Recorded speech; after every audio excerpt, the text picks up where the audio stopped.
하나님께서 우리에게 주신 말씀은 고린도전서 제10장 31절부터 33절까지 고린도전서 제10장 하나님 말씀은 고린도전서 제10장 31절에서 33절까지 다 같이 읽겠습니다. 시작. 그런즉 너희가 먹든지 마시든지 무엇을 하든지 다 하나님의 영광을 위하여 하라. 유대인에게나 헬라인에게나 하나님의 교회에나 그치는 자가 되지 말고 나와 같이 모든 일에 모든 사람을 기쁘게 하여 자신의 유익을 구하지 아니하고 많은 사람의 유익을 구하여 그들로 구원을 받게 하라. 아멘. 할렐루야. 오늘 말씀의 제목은 따라합시다. 그들로 구원을 받게 하라. 아멘. 자, 우리 옆에 다 같이 손잡고 큰 은혜 받읍시다. 우리 형제야. 밤늦게 주무시고 또 좋은 사람 있는데 졸지 말고 받으시기 바랍니다. 자, 오늘 말씀의 제목 다시 한번 따라합시다. 그들로 구원을 받게 하라. 아멘. 은혜 받으려면은 첫째 사모해야 돼요. 말씀에 대한 사모함이 있어야 됩니다. 두 번째는 목사님 눈과 눈이 마주쳐야 말씀이 여러분 심령 속에 복음이 심겨집니다. 눈을 잘 마주치시기 바랍니다.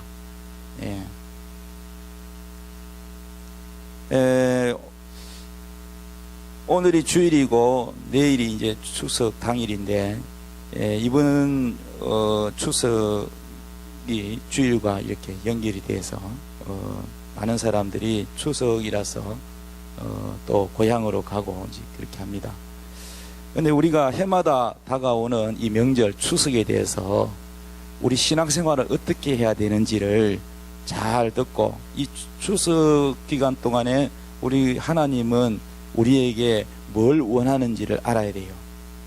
추석을 어떻게 보내고 어떻게 살아야 하나님이 기뻐하는지를 알고 여러분이 말씀을 잘 듣고 하나님 말씀대로 사시기를 바랍니다. 여러분, 추석이 왜 생기는지 아세요? 연세 드신 분 추석이 왜 생긴지 압니까? 네? 추석이 왜 생겼어요? 네? 그건 아는데 추석이 대대로 지금 전통으로 내려오고 있잖아요. 그럼 추석이 언제부터 추석이 시작됐는지 안 들어봤어요?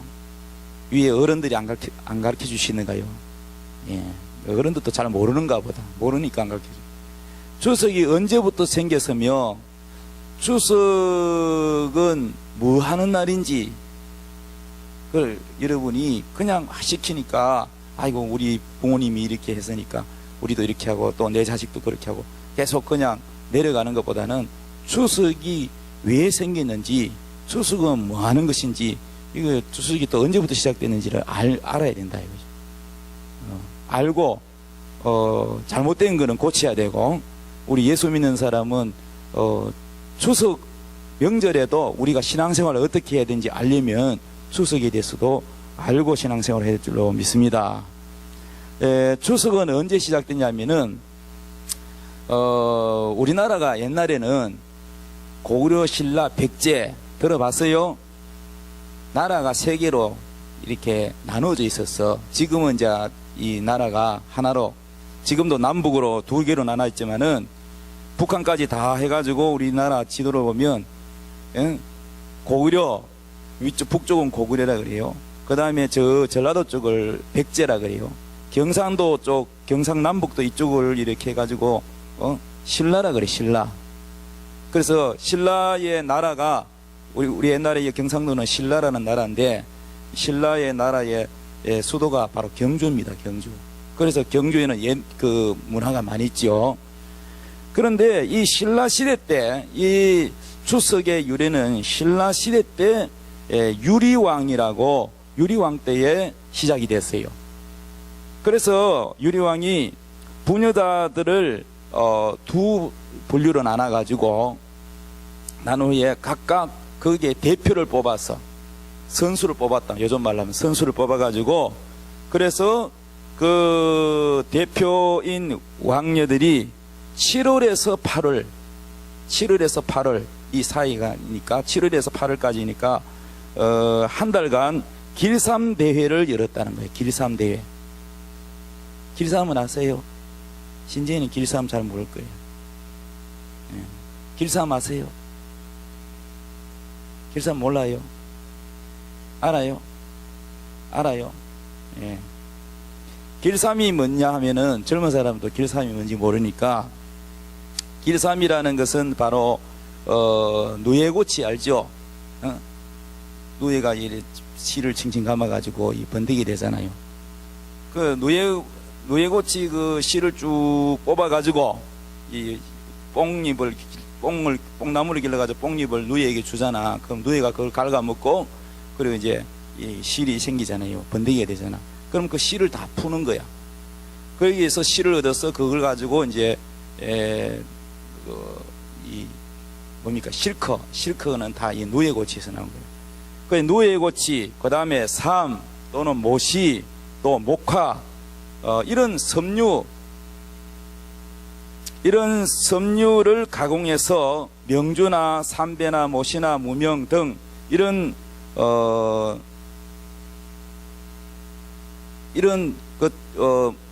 것을 이렇게 짜는 것을 말합니다. 그래서 이 누가 더 길쌈을 잘하느냐 하는 이 길쌈 대회가 바로 유리왕 때 시작이 됐어요. 그래서 이제 대표를 뽑아가지고 이렇게 분류를 나눠가지고 경쟁을 해서 이긴 팀은 진 팀한테 대접을 받아요.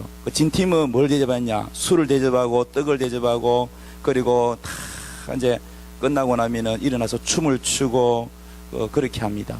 예, 가위 놀이를 하죠. 가위. 그래서 이렇게 이제 추석이 시작이 됐는데 오늘날 추석은 그런 어떤 의미보다는 참모가 추석마다 뭘 하냐면 제사를 지내요. 제사.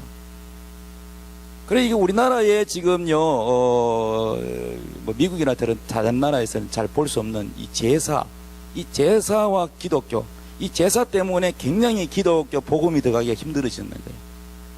그래서 예수를 믿으라 그러면 우리나라에서는, 다른 나라에는 이 제사 제도가 없으니까 괜찮은데 우리나라에서는 예수 믿으면 제사 안 지낸다면서 하는 이 선입관 때문에 복음을 받아들이지 않는 사람이 많아요.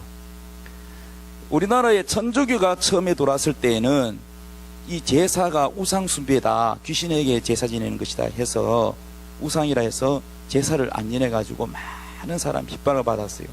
요즘은 다 소가족 제도지만은 옛날에는 대가족이요. 다 시어머니, 며느리, 뭐 어떤 집안에는 뭐 2대, 3대 같이 살잖아요. 그 동네 유지고 또 시집을 갔다가 이혼을 못한 이유도 가문의 영광을 위해서, 가문을 굉장히 중요시고 막 유교가 뿌리 깊게 자리 잡고 있었기 때문에 가문을 중요시기고, 또 보면은 그 집안을 시집 가면 그 집 귀신이 된다 그래가지고 그 아주 그런 대가족 제도고 권위적이고 그랬어요. 그러니까 요즘 예수 믿는 것보다는 옛날에 예수 믿는다는 거는, 이것은 완전히 동네에서 생매장을 당하든지 쫓겨나든지, 이거는요 뭐 순교를 비슷한 그런 신앙을 가지지 않으면 예수 믿기가 힘들어요. 완전 왕따 당할 수밖에 없는 그런 구조가 돼 있었단 말이에요. 이해되십니까? 그렇기 때문에 요즘 예수 믿는 것보다 몇 배로 어려운 거야. 옛날에 예수 믿는 사람들은 정말 존경스러운 사람들이에요. 그런데 이 제사 문제 때문에 우리나라에 복음 들어오기 힘드니까, 그래서 이 천주교에서는 이 제사 지내지 마라, 이거 우상이다, 이래서 제사 안 지낸다고 얼마나 많이 핍박도 받고 몰매를 맞기도 하고 집에서 쫓겨나기도 하고 불이익을 당하고 인간 취급을 받지도 못하고 이렇게 했단 말이에요. 그러다가 나중에는 이 대한민국에 이 복음 전하려니까 너무 힘드니까 교황청에서 한국은 그냥 문화로 받아들이라 제사를. 그래서 제사 지내도 괜찮다 허락을 해버렸어요. 이 울산의 저 언양이에도요 보면은 천주교 신앙 가졌다가 제사나 이런 것 때문에 핍박받아서요 순교당한 사람도 있어요. 순교자의 무덤도 있어요. 근데 그 공로는 다 온데간데 없고 지금은 제사 지내도 좋다 이래가지고 이제는 천주교가 완전히 우상과 섞여버렸어. 모든 세상 세속과 그냥 물들어 버렸어. 그래서 천주교 성당 다니는 사람 중에는 술 먹는 사람도 많고, 그 다음 제사 지내는 사람도 많고, 뭐 고사 지내는 거 뭐 보통이고, 성경에는 그러지 말라고 되어 있는데 성경하고 전혀 다르게 신앙생활합니다. 그래서 저는 길에 다니면서 성당 다니는 사람이 전도하는 걸 별로 본 적이 없어요. 아이고 우리 성당 좀 나오세요, 성당에 좀 나오세요, 예수 믿으세요, 성당 나오세요 이러는 사람 나는 한 번도 본 적이 없어요. 차라리 이단들이 전도하는 거는 많이 봤어. 예.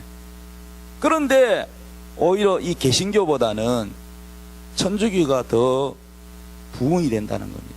왜 그럴까?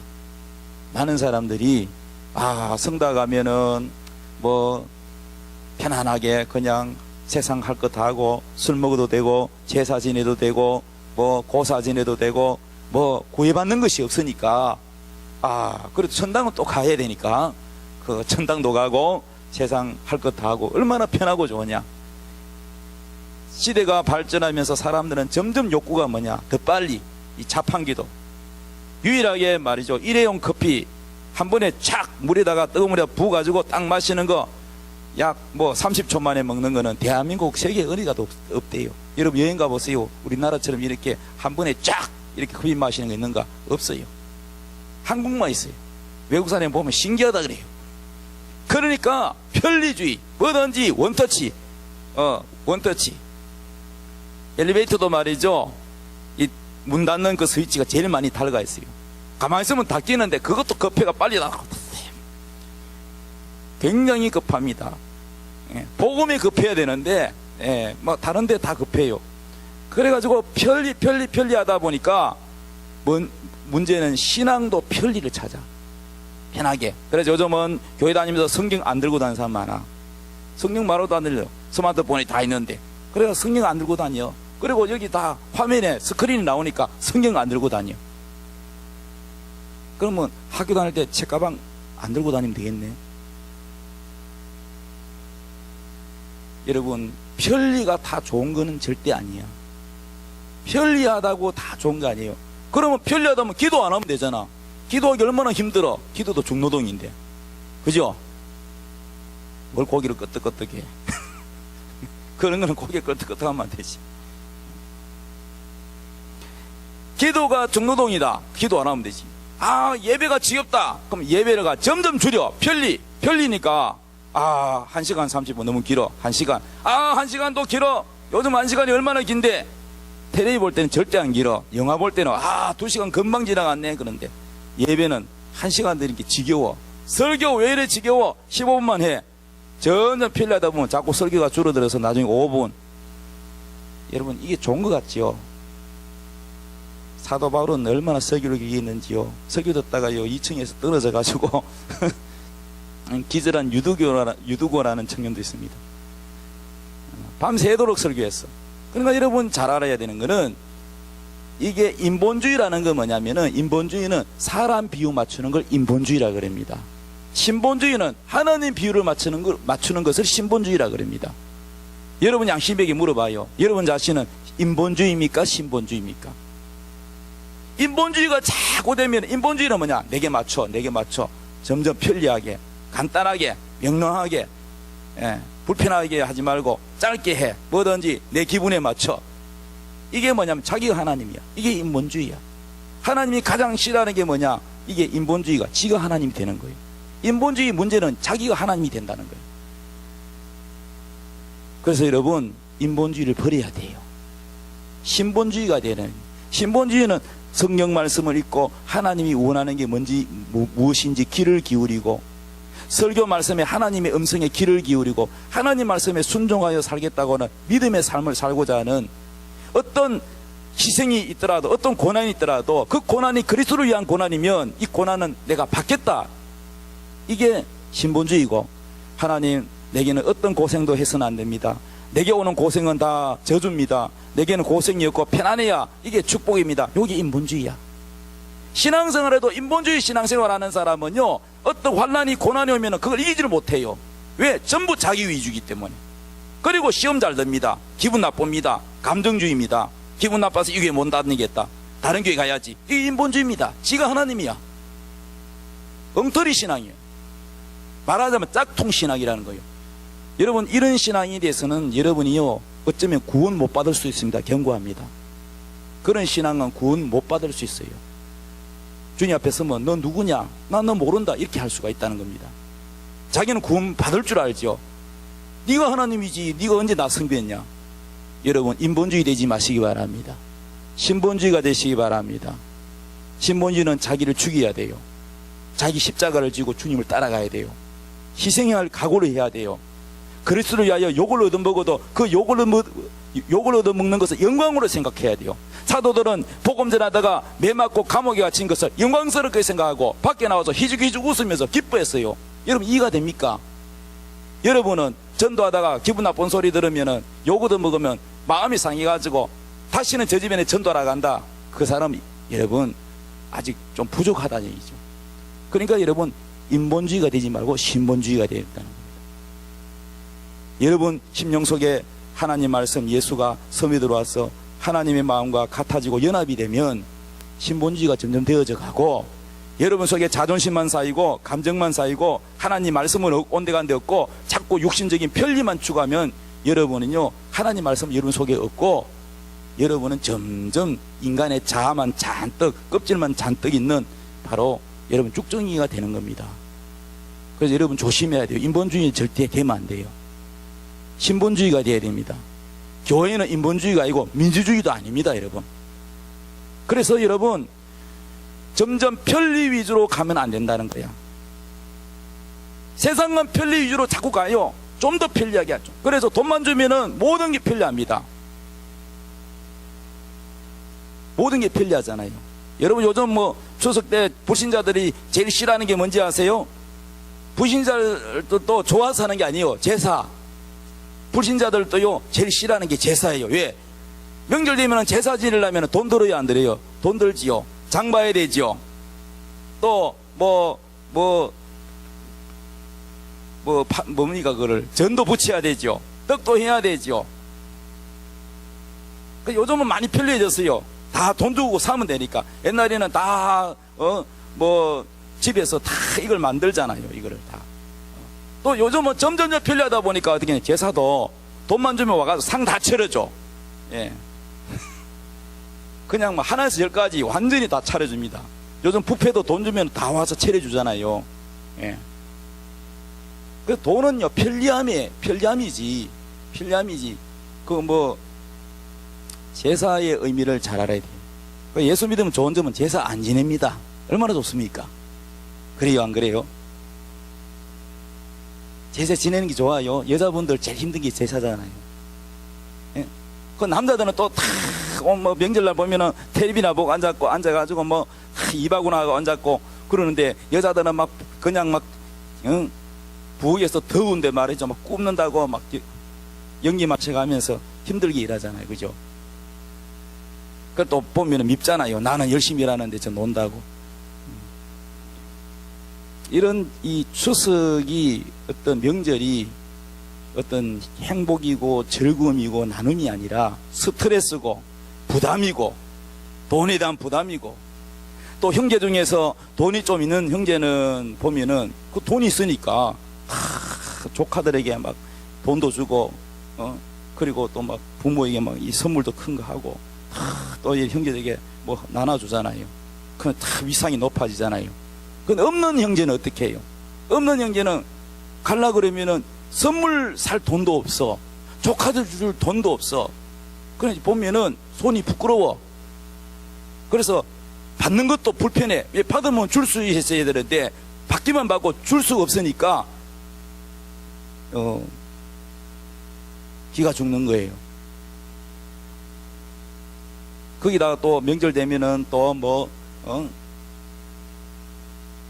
좋지 않는 얘기를 하죠. 그래서 명절날 되면은 좋은 얘기 오고 가야 되는데 서로 위로하고 격려하고 힘주는 얘기를 해야 되는데 스트레스예요. 야, 너는 취직했냐? 너 졸업한 지가 벌써 3년이나 지났는데 아직도 직장도 못 구했냐? 그 직장 구했냐? 묻는 것도 스트레스고, 나이가 40이 다 돼 가는데 야, 너는 아직도 결혼 안 했냐? 애인 없냐? 이 묻는 것도 스트레스야. 그 물을까봐 늘 보면은 노심초사합니다. 그래서 이 명절이 보면 다 스트레스인 거야. 젊은 사람에게도 스트레스고, 나이 든 사람에게도 스트레스고, 또 자식들이 온다니까 거기에 대해서 또 준비도 해야 되니까 거기에 대해서 스트레스고. 이 명절을 많은 사람들이 왜 누가 명절을 만들어 가지고 이 명절이 전통 안 할 수도 없고 억지로 하자니 힘들고 그래서 없애버리면 좋겠다 하면서도 또 그게 안 되잖아요. 원래 추석이라는 것은요, 제사를 지내기 위해서 추석이 원래 있었던 게 아닙니다. 제가 예수 믿고 난 다음에 우리 가족, 부모, 형제들 다 예수를 안 믿는데 가장 많이 부딪히는 문제가 제사 문제예요. 제가 장남인데 예수 믿고 제사 안 지내니까 제사를 내가 모셔야 되는데 제사를 안 지낸다고 하니까 얼마나 많은 핍박이 있습니까? 그래서 우리 아버님이 저를 설득하다가 안 되니까 때리기도 하고, 때려도 안 되니까 좀 말 잘하는 좀 똑똑한 친구 한 분을 모시고 와가지고 저하고 얘기를 하게 작전을 바꿨어. 예. 그래서 그분이 저한테 얘기를 하는 게 뭐냐면은, 야, 종교를 가지려면 종교가 이 집안이 두루 평안하고 집안이 잘 되기 위해서 종교를 가지는 건데, 그 네가 혼자 예수 믿으면 온 집안이 이렇게 분쟁이 일어나고 시끄러운데 그게 과연 그게 누굴 위한 종교냐? 그 종교가 뭐 옳은 종교냐? 그리고 조상 때부터 내려오는 불교면은 니도 불교를 믿어야지. 그러면 왜 니 혼자 그렇게 기독교를 믿어가지고 이렇게 집안이 편안치 않게 하느냐? 이렇게 설득을 하는 거예요. 제가 뭐라고 대답했냐면은, 뭐 준비도 안 됐다가 갑자기 그렇게 이제 말씀하니까, 아, 그러면 그 아버님 친구니까, 아버님 제가 묻겠습니다. 조상들이 믿었던 종교를 가져야 된다고 그랬죠? 그렇지, 그러더라고. 그러면 우리나라 불교는 언제 들어왔느냐? 불교는 옛날부터, 처음부터 우리나라 생길 때부터 당군이 형성할 때부터 불교였냐? 아닙니다. 불교도요 중간에 들어왔어요. 그래서 제가 뭐라냐면은, 저의 아버님은 여기 아버님이고 우리 아버님이고, 우리 아버지의 아버님은 또 우리 할아버지고, 할아버지의 할아버지는 또 뭐 정조 할아버지, 고자로 쭉 있잖아요. 그 선생님 말기도 우리 누구십니까? 할아버지, 또 할아버지 계속. 그러면 계속 물었더니 몰라요. 족보도 어느 정도까지 알지. 그러면 하나님이 만든 최초 이 지구상에 제일 먼저 있었던 조상이 누구냐? 모른다 그래. 내가 가르쳐줬지요. 아담입니다. 모르죠. 성경을 모르니까. 절에 다니는 사람도 모르지요. 뭐 하나님이 안 가르쳐주면 어떻게 해요? 제가 그때 당시 26살 때인데, 청년이 그 나이 드신 분, 아버지 친구 되는 분한테 이제 가르쳐드렸어요. 조상 계속 올라가면 최고의 처음으로 시작된 바로 인간, 바로 아담은 누구를 섬겼어요? 하나님을 섬겼어요. 하나님 앞에 제사를 지내고 번제를 드렸어. 맞습니까? 예. 그 아들 가인과 아벨도 하나님을 섬겼어. 쭉 내려오다가 노아도 하나님을 섬겼어. 아브라함도 하나님을 섬겼어. 그러니까 조상이 믿던 종교를 가져야 되면 대한민국은 다 누구를 섬겨야 돼? 하나님을 섬겨야 되는 거예요. 자, 말씀하면서 이겨서요, 졌어요. 그 뭐 안 되는 거요. 그 뭐 그냥 억지가 아니라 사실이니까. 조상들이 믿던 종교를 가져야 된다 그러면 대한민국은 다 하나님 섬겨야지요. 맞습니까? 제가 왜 이야기를 하냐면은 제사는 원래 추석 처음에 생길 때 제사가 있은 게 아니에요. 이 제사는 우리나라에 처음부터 있은 게 아니에요. 그럼 제사는 언제부터 생기느냐? 제사의 유래에 대해서 여러분이 잘 알고 전도하다가 제사 문제가 나거든 제사에 대해서 알고 있어야 여러분이 상대방을 이해시킬 수 있고 또 이 제사 문제에 대해서 잘 여러분이 알고 있으면 어디 가도 여러분이 말싸움에도 지지 않을 수 있습니다. 아, 이 사람 똑똑하구나. 제사에 대해서 알고 있구나. 이 정도로 알고 있어야지 기독교인이 자기 것만 주장한다 이러면 안 돼요. 상대방에 대한 제사를 이해하고 있어야 되고 불교에 대해서도 이해하고 있어야지 그 사람들을 전도하고 구원시키는데 여러분 잘 인도할 수가 있는 겁니다. 그럼 제사는 언제 생기느냐? 우리나라에 원래 제사가 없었어요. 제사는요 바로 중국에서 들어온 겁니다. 중국에서 들었는데 이 제사는 중국에서도 모든 백성들이 다 제사를 지낸 게 아니에요. 그러면 어떤 사람 제사를 지냈냐면은 중국에서도 바로 왕들만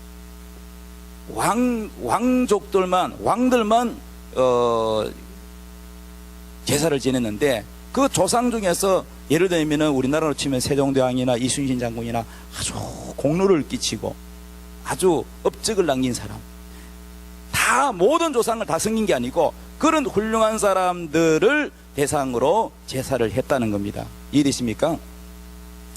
그렇게 하다 보니까 나중에 춘추 전국시대에 모든 질서가 무너지면서 평민들도 생각하기를 왕들 너그 가문만 훌륭하냐? 우리도 훌륭하다. 이래가지고 평민들도 제사를 지냈다고 합니다. 그러면 이제 그것이 우리나라에 들어올 때가 언제냐면은 그 후에 중국의 송나라 때 유교학자 주희라고 하는 또는 주자라고 하는 자가 유교와 불교와 또 도교 이 영향을 받아서 뭘 만들었냐면 유교 철학을 만들었어. 유교 철학을 만드는데 이것을 우리나라에서는 뭐라고 부르느냐면은 성리학이라고 불러요. 성리학. 이 성리학을 우리나라에 도입한 사람이 누구냐 하면은 바로 13세기 고려 말기에 대표 학자가 정몽주 알죠? 정몽주 알아요? 여러분 드라마 보시는 분은 잘 알기야.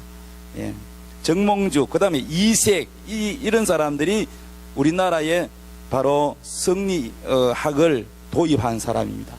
그래서 이 성리학이 바로 이 어떤 오리지널 유교는 아닌데 유교와 도교와 이 또 유교가 다 섞인 것이 바로 성리학이에요. 그런데 이 성리학에서는요 제사 지내는 제도가 있어요. 제사 지내는. 그래서 성리학에서 이게 이제 제사 제도가 우리나라에 도입되면서 본격적으로 제사 제도가 됐는데 그래서 정몽주 이색 같은 사람이 중국에서 이것을 도입해가 왔는데 그때도 우리나라가 전 국민들이 백성들이 다 제사를 지낸 것이 아닙니다. 주로 왕들만 하고 그렇게 했죠. 그러다가 언제 이것이 이제 우리나라에 퍼지게 되냐면은 태조 이성계가 이제 왕위를 뺏었잖아요. 이성계가 이제 정권을 쥐고부터는 그 전에는 우리나라 삼국시대에는 불교가 완전히 만연해가지고 우리나라 국교가 불교를 할 정도로 불교가 많이 만연이 돼 있었어요. 그런데 이 이성계는 나라의 종교를 불교로부터 성리학으로 바꾼 거야. 우리나라 불교는 안 된다. 성리학으로 바꿨는데 그 이유가 고려와 새 왕조와는 근본적으로 다르다. 우리나라도 정권이 바뀔 때마다 자꾸 법이 바뀌잖아요. 교육제도도 바뀌고. 그게 뭡니까? 우리 정권은 너희 앞에 있는 정권하고 달라. 뭐 이런 거 뭔가 다르다는 거 보여주기 위해서 많이 바꿔. 그런 것처럼 이 태조 이성계가 그 고려시대 때에 불교가 성행했는데 불교의 나라에서 성리학을 도입해가지고 이 성리학을 이 나라의 어떤 국교로 이렇게 바꾼 거야. 그래가지고 제사를 하게 됐는데, 이것이 더 퍼질 때는 이방원 때에, 이방원이가 정권을 주기 위해서 많은 형제들을 죽였잖아요. 많은 이제 목숨을 빼앗았어요. 그래서 제사를 지냈는데, 그 제사가 죄책감, 그 양심에 사람을 많이 죽인 그 죄책감을 해서 제사를 더욱 하게 됐죠. 그러면서 이방원 때에 점점 관료들이 그것을 너희들만 훌륭하냐, 우리 조상도 훌륭하다, 그래가지고 제사를 하게 됐고, 점점 나아가서는 평민들도 제사를 하게 돼서 오늘날 이르게 된 겁니다. 그래서 이것이 추석이 길싸움을 메고 거기에 대해서 경쟁하는 어떤 그런 축제에서 이 성리학에서부터 내려오는 이 제사 제도가 점점 내려오면서 이제는 완전한 100% 성리학도 아니고, 이 제사 제도는 우리나라의 토속 종교가 뭐냐면은 삼신할매, 뭐든지 애 못 낳으면은 고모나무에 가서 빌죠. 이런 토속 종교, 원래부터 있던 그런 어떤 그런 뭐라 해야 되나, 미신, 이런 귀신을 섬기는 미신과 뭐가 되냐면은 이 혼합이 되어버린 겁니다. 그래서 이 성리학과 이 미신과 불교와 여러 가지가 섞여서 오늘날 제사 제도가 생겨서 조상들에게 제사를 지내는 유교의 사상과 불교의 사상과 또 미신과 다 섞여버린 겁니다, 이게. 그래서 이것이 전통으로 굳어져서 오늘날 제사를 안 지내면 뭐 부모를 공경하지 않는, 조상을 공경하지 않는 것처럼 취급을 받는 것입니다. 그런데 오늘 성경에는 뭐라고 하느냐, 이 제사는 오늘 고린도전서 10장에 보면은 제사는 하나님께 제사하는 것이 아니고 바로 귀신에게 하는 것이고 우상에게 하는 것이다 그랬어요. 이해되시면 아멘. 자, 그러면 우리 성경 한번 보겠습니다. 고린도전서 10장 19절 보겠습니다. 자, 19절 읽읍시다. 시작. 그런즉 내가 무엇을 말하느냐, 우상의 제물은 무엇이며 우상은 무엇이냐, 무릇 이방인의 제사하는 것은 귀신에게 하는 것이요 하나님께 제사하는 것이 아니니 나는 너희가 귀신과 교제하는 자가 되기를 원하지 아니하노라. 자, 우상과 우상의 제물은 뭐냐, 우상 제물을 먹는 것도 또 우상 앞에 제사를 지내는 것도 귀신에게 제사하는 것도 다 이것은 우상이라는 거예요. 이해되십니까? 예. 그래서 여기서 우리는 근데 교회 다니면서도 제사 지내는 사람이 있고 또 교회 다니면서도요 제사 음식을 먹는 사람이 있는데, 이 우상의 제물을 먹으면요 병이 잘 걸리고요 또 죽을 수도 있습니다. 죽을 병이 걸립니다. 근데 자기는 못 깨달아요. 이게 요한계시록에 가면 또 나와요. 에베소서에서 말하기 쭉 7개 나오잖아요. 그 중에 한 교회가요 우상 제물을 먹고 그리고 회개하지 않습니다. 그래서요 하나님이 침상에 던진다 그랬는데, 이게 뭐냐, 침대에 내 누워가지고요 병 들어가지고 죽어가는 거예요. 그래서 우상 많이 숭배하는 교회는요 병든 사람이 많습니다. 그거는요 병원에 가서 수술해도요 또 재발합니다. 하나님이 회초리를 때리는 병은요 치료 의사로도 치료가 완치가 안 돼요. 자꾸 재발하고 자꾸 회개하지 않고 그거 안 버리면 몸이 안 좋습니다. 그러므로 이거를 여러분 집안에 제사 지내는 것을 다 버려야 되고, 예수 믿는 사람은 우상 제사 지내는 음식도 먹지 말아야 됩니다. 이러시면 하면 어떤 사람은 아이고 뭐 음식인데 이러는데, 그건 아직 그 사람은 영적 깊이를 몰라서 그래요. 자, 우리가 성찬식 하잖아. 성찬식이 뭐예요? 떡이 예수님의 살이고 포도주는 예수님 피다 그랬잖아요. 그러면 예수님의 떡과 살과 피를 먹고 마신다는 것은 예수님과 연합한다는 의미입니다. 예수님과 내가 하나가 된다는 의미입니다. 그럼 이게 반대가 뭐냐, 바로 제사 지낸 음식을 내가 먹으면, 제사떡을 먹는다, 제사 음식을 먹으면 귀신과 내가 연합이 된다는 거라. 귀신과 내가 하나가 된다는 거라. 이게 영적으로 뭐냐면 간음인 거야. 두 남녀가 음란하게 성행위를 하는 것에 간주한다는 거예요. 그래서 성경에는 뭐냐면 우상 숭배하는 것을 뭐라고 하면요, 이거 음란이 섬긴다, 우상을 섬긴다, 마귀 귀신을 섬긴다, 이렇게 하나님은 화를 내고 진노하시는 거예요. 그러니까 음식이라 생각하면 안 돼. 우상제물을 음식이라 생각하면 안 되고 바로 교제라는 거예요. 귀신과 교제한다고. 오늘 고린도서 10장 20절에 너희가 귀신과 교제하는 자가 되기를 원하지 아니하노라. 그 다음에 10장 21절 다 같이 읽읍시다. 너희가 주의 잔과 귀신의 잔을 겸하여 마시지 못하고 주의 식탁과 귀신의 식탁에 겸하여 참여하지 못하리라. 그러면 우리가 주를 노여워하시게 하겠느냐? 주님이 노여워한다는 거야. 그렇게 하면 주님이 화를 낸다는 거예요. 진노하신다는 거예요. 이해되십니까? 그러므로 사랑하는 여러분, 우상제물은 피해야 될 줄은 믿습니다. 그래서 우리 추석 명절 되면은 다 예수 안 믿는 사람들도 이 제사 때문에 스트레스 받는데, 예수 믿으면 제사 없어집니다. 다 같이 우리 집이 예수 믿자 그러면 제사 안 지내도 돼. 그리고 제사 음식 안 사도 되니까 돈이 돈 들 일이 별로 없어. 아멘. 그냥 우리가 명절 되면은 그냥 가족끼리 모여서 예배드리고 또 식사를 나누고, 아멘. 그렇게 하면 돼요. 그렇게 하면 되는 거예요. 그런데 오늘 여기에 오늘 가장 중요한 것은 뭐냐면은, 오늘까지 이제 추석과 제사에 대한 풍습, 잘못된 관습에 대하여 말씀을 드렸습니다. 그럼 우리 예수 믿는 사람은 어떻게 해야 되느냐?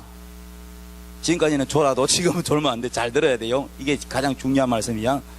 자, 고린도전서 10장 31절, 이게 하나님이 우리에게 요구하는 말씀입니다. 자, 고린도전서 10장 31절부터 읽읍시다. 31절 시작. 그런즉 너희가 먹든지 마시든지 무엇을 하든지 다 하나님의 영광을 위하여 하라. 유대인에게나 헬라인에게나 하나님의 교회에나 그치는 자가 되지 말고 나와 같이 모든 일에 모든 사람을 기쁘게 하여 자신의 유익을 구하지 아니하고 많은 사람의 유익을 구하여 그들로 구원을 받게 하라. 따라합시다. 많은 사람의 유익을 구하여 그들로 구원을 받게 하라.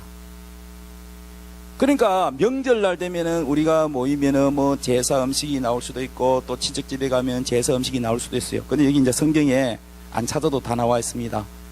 근데 이게 제사 지는 건지 안 지는 건지 모른단 말이에요. 그럴 때는 그 사람의 양심을 위하여, 그 대접하는 예수 안 믿는 그 사람을 위하여, 그 사람의 양심을 위해서, 나를 위해서가 아니고 그 사람을 위해서 이거 제사 지낸 거요 안 지낸 거요, 이거 제사 지낸 거요 안 지낸 거요, 이렇게 묻지 말고 먹으라는 겁니다.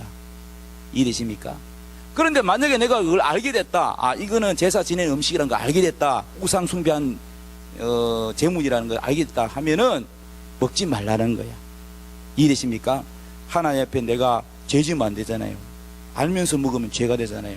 그러니까 하나님 앞에 내 신앙을 지키고, 또 누구를 위하냐면은 그것을 가르쳐주는 사람, 어떤 사람은요 가르쳐줘요. 아 이거 참 교회 다니시죠, 아 이거는 제사 지낸 거고, 이렇게 가르쳐주면 그걸 알면서도 내가 먹으면 그 사람이 뭐라고 판단하냐면 이렇게 판단해요. 아니 교회 다니는 사람은 제사 음식 안 먹는다고 하던데 보니까 잘못 먹네, 이렇게 판단을 해요 안 해요? 하지요. 그렇게 판단을 하면은 여러분 비판을 받을 수 있다는 거예요. 그래서 우리의 신앙이 다른 사람의 양심에 의해서 판단받고 비판받아서는 안 된다, 그 말씀입니다. 이해되세요?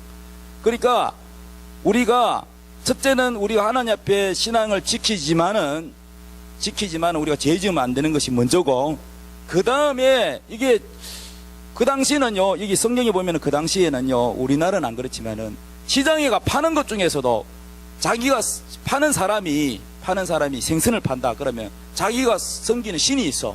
하나님 말고 그 신에게 먼저 하나님 무슨 바알 신이여 고기를 작게 해주셔서 감사합니다, 이렇게 우상 숭배를 하고 팔아. 그러니까 이게 그대로 그냥 올려가지고 굽지도 않고 그냥 생선을 갖다가 받쳐가지고 가오니까 우리는 모른단 말이야. 그러면은 시장에 가가지고 물건 살 때 이거 제사 지낸 거요 안 지낸 거요, 이렇게 물으면 안 된다, 그 말입니다. 왜냐면은 그 물으면은 그 사람, 내가 신앙을 지키는 것은 중요하지만 그 사람이 예수를 믿게 하는 것이 하나님의 그 뜻이고 하나님이 원하시는 건데, 나만 예수 믿는 게 아니라 그 시장에 있는 사람들, 또 우리 주위에 있는 친척들, 예수 안 믿는 사람, 우상 숭배하는 사람을 다 예수를 믿어서 그 사람이 지옥 가지 않고 천국 가고 복을 받아야 되는데, 그 사람들에게 전도하려면은 우리가 내 신앙 때문에 이건 제사 지낸 거요 안 지낸 거요? 지낸 거요. 안 사요. 또 저쪽 가서 예수 제사 지낸 거요 안 지낸 거요? 이렇게 하고 다니면은 복음을 전할 수가, 복음이 들어가기가 힘들기 때문에, 그래서 모를 때는 묻지 말고 먹어라. 모를 때는 그 대접하는 그 사람, 우리가 명절 때 어느 집에 가면은 음식이 나옵니다. 그 사람은 예수 안 믿는 사람이요. 그러면 그 사람과 그 사람의 양심을 위해서, 대접하는 사람과 대접하는 사람의 양심을 위하여 묻지 말고 먹으라, 이 말입니다. 그렇게 성경에 나와 있어요. 그 목적이 뭐냐, 그 이유가 뭐냐, 나는 알고 싶은데 그렇게 하는 이유가 뭐냐. 바로 33절 10장 고린도전서 10장 3절 나와 같이 모든 일에 모든 사람을 기뻐하여, 내 유익을 아니고 내 신앙만을 위한 것이 아니고 나만을 위한 것이 아니고 상대방을 위하는 것, 모든 사람을 위하여. 따라합시다. 모든 사람을 기쁘게 하여 자신의 유익을 구하지 아니하고, 내 이익, 내 신앙, 내 유익을 구하지 않고 많은 사람의 유익을 구하여 그들로 구원을 받게 하라. 목적은 전도라는 거예요. 이해되십니까? 내가 죄 짓면서까지, 알면서까지 죄 지으면서 전도하라는 말은 아니에요. 그러나 그것을 최대한 하나님 앞에 우상 숭배하지 않고 우상 제물을 먹지 않는 것을 내가 하나님 앞에 믿음의 신조를 지키되, 그러나 하나님을 경외하는 것만 너무 치중한 나머지 이웃에 대하여 배려를 하지 않는 자기만의 생각만 하는 신앙은 안 된다는 얘기입니다. 그러므로 사도 바울은 항상 무슨 신앙이냐면요, 고린도서 11장 1절입니다. 11장 1절, 이게 사도 바울의 신앙입니다. 시작. 내가 그리스도를 본받는 자가 된 것 같이 너희는 나를 본받는 자가 되라. 자, 여기서 사도 바울이 내가 누구를 본받는다고요? 그리스도를 본받는 게, 그 뭐 앞에 있는 내용하고 이거하고 무슨 연관이 있습니까?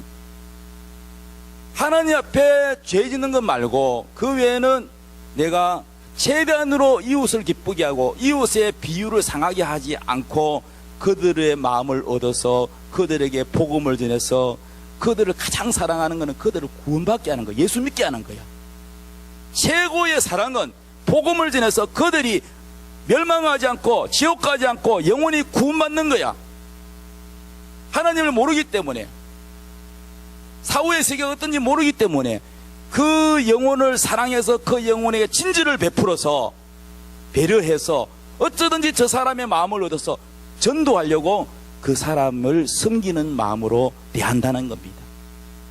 오늘 많은 사람들이 나만 하나님 앞에 잘생겨, 나는 주일 성수자라고 10주 생활하고 우상 제물 먹지 않고 나는 신앙 FM이야, 나는 어디 가도 하나님 앞에 잘해, 너는 예수 안 믿지, 너희들은 다 지옥 갈 거야, 그러면서 전도는 안 하면서, 그러면서 이거 제사 지낸 거요 안 지낸 거요 꼬치꼬치 물어가면서 자기 신앙만 지키면서 다른 사람에게 전도도 하지 않고 다른 사람의 배려도 하지 않는, 자기만의 유익만 구하는, 이런 한쪽만 생각하고 다른 쪽을 생각하지 않는, 자기만 생각하고 이웃을 생각하지 않는 이런 신앙은 반쪽 신앙입니다. 여러분.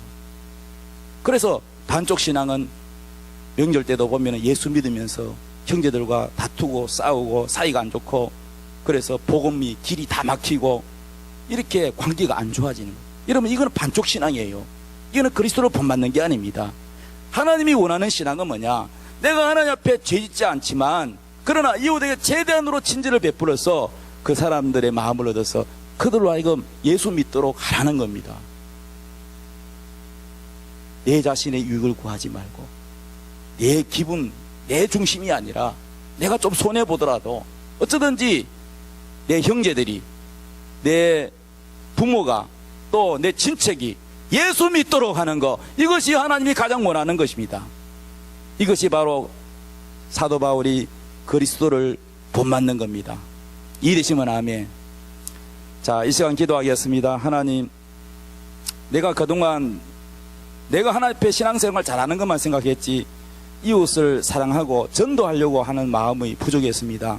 하나님, 이번 명절에 정말 우리 주위에 예수를 알지 못하는 사람, 하나님을 알지 못하는 사람, 구원받지 못하는 사람에게 우리가 배려해서 그들로 하여금 예수 믿게 해서 하나님께 영광이 되게 하소서. 내가 먹든지 마시든지 내 육신의 유익이 아니라 하나님의 기쁘게 하는 것, 먹든지 마시든지 무엇을 하든지 하나님의 영광을 위하는 게 바로 그들로 하여금 구원받게 되는 것이 하나님의 영광입니다. 이 시간 하나님의 영광, 바로 복음 전하는 일을 하게 하옵소서. 기도하겠습니다. 주여